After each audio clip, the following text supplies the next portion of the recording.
ขอแสดงความเศร้าสลดใจมายังพระอาจารย์ใหญ่มหาบุญมาสิมมาพรหมประธานศูนย์กลางองค์การพุทธศาสนาสัมพันธ์ลาวที่สรีระสังขารแล้วร่วมแสดงความโศกเศร้าสลดใจ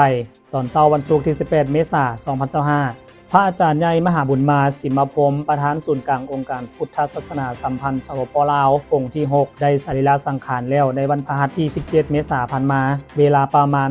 00:22 น.ที่วัดสมสงัดบ้านฝ่ายเมืองไซเสถานครหลวงเวียงจันทน์รวมอายุได้92 ปีวัดอายุการ72 พรรษาขอเชิญออกตนญาติโยมใกล้และไกลมาสักการะบูชาเพื่อระลึกถึงคุณงามความดีของพระอาจารย์ครั้งนี้ด้วยและวันเสาร์ที่17 พฤษภาคม 2025กงกับแฮม6 ค่ำเดือน6ลาวพศ